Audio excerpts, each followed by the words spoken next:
उनमें सबसे महत्वपूर्ण जो मेरे को लगी, मैं उसी बात पे उसको सिरा पकड़ के आगे बढ़ता हूँ कि संसदीय लोकतंत्र में गरिमा का ध्यान नहीं रखा जा रहा है, ये सच है। और ये भी सच है कि संसद के अंदर उस भाषा का, उस तेवर का इस्तेमाल किया जाता है जो अमूमन पब्लिक रैली में या चुनाव की रैली में इस्तेमाल किया जाता है।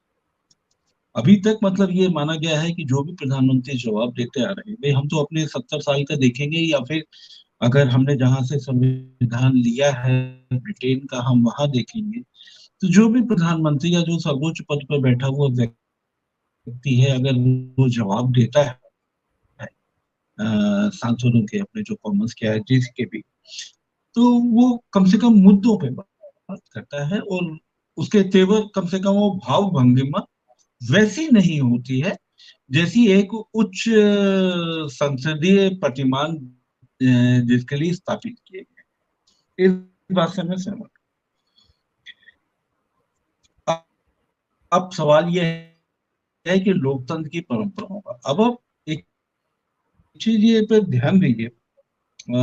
भारत का सबसे कह रहा हूँ किसानों के जो बिल जो पास किए गए थे, एक हम लोग के पत्रकार बिरादरी के ही वहां पे उस समय बैठे हुए भी थे वहां पर, संयुक्त तो वो लगा था, हरिवंश जी वहां पर थे भी। जिस तरीके से हाथ उठा करके बिल पास कराया गया था, इतने शोर शराबे में पास कराया गया था, बगैर प्रवर समिति को भेजे पास कराया गया था। मेरा मानना है कि लोकतंत्र की क्या स्थिति है या क्या दुर्गति होने वाली है, इसका अंदेशा हमको उस दिन से लगाया जाना चाहिए था, और वो लग गया था।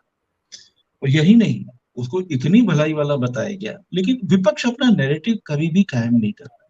मैं अभी ईडी वाले मुद्दे पे बाद में आता हूँ, मैं सबसे पहले किसान वाले पे आता हूँ।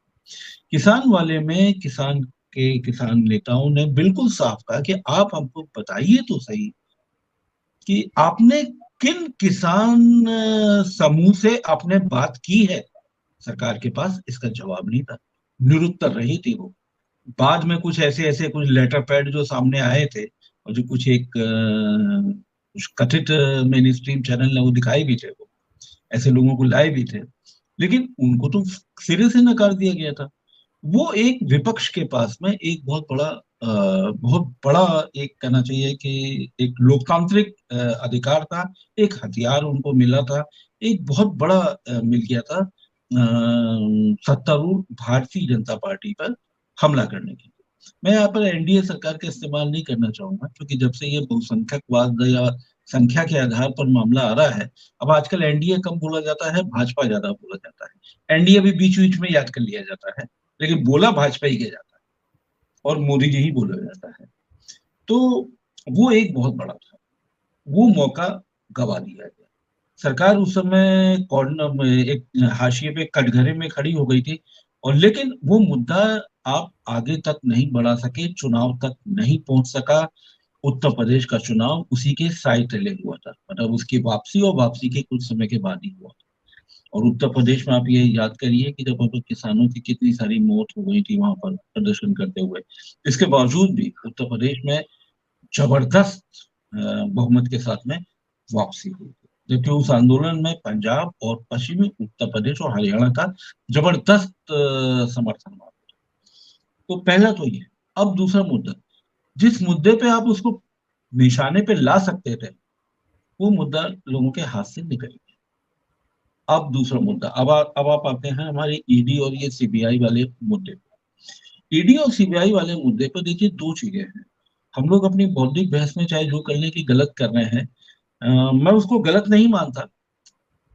अगर गलत हुआ है, मैं गलत सिर्फ ये मानता हूं कि उसको लटकाया जाता है। अगर आप छापा डालते हैं, ईडी अगर छापा डाल रही है, लालू का ही उदाहरण ले लीजिए। लालू का भाई, पुराना तो छोड़ दीजिए, मैं कह रहा हूँ पिछले साल का ले लीजिए। पिछले साल आप अपने मई में करते हैं, फिर उसके बाद आप अगस्त में छापा डालते हैं, फिर उसके बाद अब डालते हैं, मार्च में डालते हैं। भैया ये 6-7 महीने आप क्या करते हैं? क्या हमारी इतनी बड़ी एजेंसी, हमारे प्रधानमंत्री जी तो भ्रष्टाचार के खिलाफ जबरदस्त लड़ाई लड़ रहे हैं। क्या ईडी के पास क्या मैन पावर की कमी है? मुझे नहीं मालूम, मैं इस तथ्य से वाकिफ नहीं हूं, ना कभी इस तरीके की रिपोर्ट आ रही है। लेकिन हाँ, एक जनरल रिपोर्ट सब जगह है, चाहे वो पुलिस हो, चाहे वो सेना हो, चाहे वो गवर्नमेंट की पोस्ट हो, चाहे कोई भी हो, हर महकमे में स्टाफ की तो बहुत कमी है, इसमें कोई शक नहीं। इवन कि इनकम टैक्स डिपार्टमेंट में भी बहुत कमी है। आप तो खैर रेवेन्यू के माहिर आदमी हैं, पुराने, तो आपको तो अच्छा मालूम होगा। लेकिन ये चाहे जज भी ले लीजिए, सब जगह कमी है। तो क्या ईडी में भी कमी है?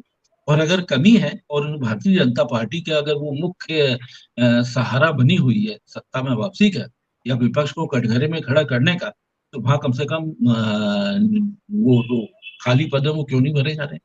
मुझे इस पे आपत्ति नहीं है कि ईडी छापा डाल रही है या सीबीआई छापा डाल रही है। मुझे आपत्ति इस बात की है कि वो एक समयबद्ध तरीके से उसका निपटारा क्यों नहीं कर पाती है। क्या दिक्कत है? अगर एडीआर की भी आप रिपोर्ट देखिए, पिछली मीटिंग आपके दौर में भी मैंने यही बात की थी कि जब इतने सारे अपराध से जुड़े हुए अगर एडीआर की रिपोर्ट को अगर हम गौर करें तो सब जगह है वो, सारी विधानसभाओं में है वो, सारे लोकसभा में भी है, संसद के दोनों सदनों में। इसके बावजूद भी उन पर कार्रवाई क्यों नहीं हो रही है, ये चीज गंभीर चिंता का विषय है। लेकिन अब इसका एक दूसरा पहलू है। आप ये कह रहे हैं कि जनता को कोई फर्क नहीं पड़ता। मैं ये नहीं मानता कि जनता को कोई फर्क नहीं पड़ता। मैं ये मानता हूं कि ये विपक्ष के एक रणनीतिक दोष है कि वो अपनी बात करीने से, सलीके से पहुंचा ही नहीं पा रहा है। अब राहुल गांधी को लीजिए, राहुल गांधी की यात्रा निकली, 3.5 महीने से ऊपर यात्रा निकली, सब जगह निकली, वो यही सब मुद्दे तो उठाते आ रहे हैं। उसके बाद क्या हुआ? क्या वो जहां मुद्दे उठाते हैं, उन्होंने क्या कोई एक पुस्तिका बंटवाई गई? क्या अदानी को लेते हुए हिंडनबर्ग की रिपोर्ट आ गई? उसके बाद में क्या हुआ? क्या केवल ट्विटर से बात बन जाएगी? क्या केवल शहरों के प्रदर्शन से बात बन जाएगी? भूल जा रहे हैं कि हमारा देश बहुत सारा गांव में भी बसता है। उसी गांव में उन्हीं किसानों के बीच बसता है जहां पर अभी भी बटन दबाकर वो लगातार, पहली तो छोड़िए, दूसरी तीसरी कौन सी नंबर की किस्त है वो भी अभी प्रधानमंत्री जी भी अभी जारी करते हैं। अब इस बार शायद लेटेस्ट कर्नाटक में बटन दबा के देश भर के किसानों को जारी की गई है। एक ये, दूसरा, वो किसानों को क्या कर रहे हैं, वो तो डायरेक्ट कनेक्ट कर रहे हैं। प्रॉब्लम है कनेक्ट की, आप कनेक्ट नहीं कर पा रहे हैं। दिल्ली में बैठकर केवल चंद लोगों के सहारे आप नहीं कनेक्ट कर पाएंगे। एक आपको टॉकिंग पॉइंट चाहिए था, इतना बड़ा टॉकिंग पॉइंट मिल गया। विदेश से भी आपको मदद मिल गया। मैं ये नहीं कह रहा कि आपने मदद किया या आपने इसलिए किया, विदेश ने इसलिए आपकी मदद करी। विदेशों में अभी तक, पश्चिमी देशों में लोकतांत्रिक मूल्यों को एक महत्व दिया जाता है, वो अपने हिसाब से ये काम करते रहते हैं। तो प्रेस फ्रीडम इंडेक्स में हम अभी नहीं पीछे हटे हैं। ये राहुल गांधी की यात्रा चालू हुई 2023 में, तो इसलिए हम, या मतलब 2022 आखिरी में चालू हुई तो इसलिए हम प्रेस फ्रीडम इंडेक्स में नीचे आ गए। वो पहले से आ रहे हैं, लगातार आ रहे हैं।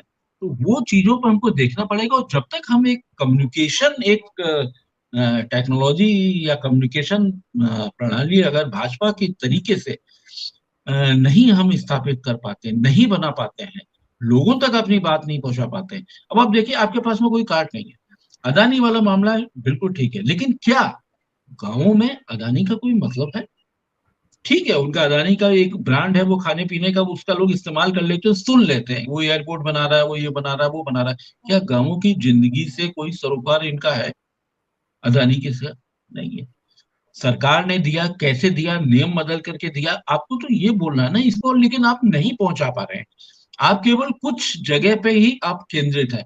दिक्कत सारी ये है, जब तक एक आप अपनी ये संप्रेषण प्रणाली को पुख्ता नहीं करेंगे, अपनी बात को पहुंचाने का सही तरीके से नहीं आप रखेंगे, तब तक मुझे नहीं लगता कि आप भारतीय जनता पार्टी को उस तरीके से किनारे पर ला पाएंगे, हाशिए पर ला पाएंगे और उसको एक संदिग्ध बना देंगे। ब्रांड को जरूर नुकसान पहुंचा है, लेकिन आप उसको समय देते चले जा रहे हैं। जनवरी से आपने समय दे दिया, फरवरी पूरा समय हो गया, मार्च पूरा समय हो गया। आखिर क्या वजह है कि सेबी के मुख्यालय के सामने क्यों नहीं बैठ गए सारे के सारे नेता, प्रमुख नेता? क्या दिक्कत थी? 10 दिन का आमरण अनशन कर देते, ना करते वहां पे घेरा डाल देते। कहाँ है भाई? कुछ भी नहीं, आप करना ही नहीं चाहते। आप तो ये कि बस दिल्ली में करना चाहते हैं, चार जगह कुछ जगह इकट्ठा हो जाएंगे, बात खत्म। भाई वो लगातार ठीक है, कवरेज आपकी नहीं होगी, लेकिन आप मैसेज तो पहुंचाएंगे ना। आप बताइए कि किस वहां पर एक राजधानी के अलावा किस राज्य में इन्होंने प्रदर्शन, किस राज्य के किस बड़े मंडल पर प्रदर्शन हुआ है? और मंडल पर प्रदर्शन हुआ तो कितने लोग निकले? इवन की कांग्रेस के प्रदर्शन की भी बात कर रहा हूँ कि देश भर में प्रदर्शन हुआ, लेकिन मंडल पर कितने लोग निकले? क्या 200 लोग भी इकट्ठे कर पाए? नहीं कर पाए। तो आप अपनी बात कैसे पहुंचाएंगे? इतनी बड़ी वो चूक करते जा रहे हैं, सब जगह चूक करते जा रहे हैं, लेकिन आप अपनी बात पहुंचा ही नहीं पा रहे। तो ये है कि आपको एड्रेस करना पड़ेगा, जब तक ढंग से एड्रेस नहीं करेंगे ये दिक्कतें बरकरार रहेंगी। दिनेश जी, धन्यवाद आपका। अनिल जी, आपके पास आता हूँ।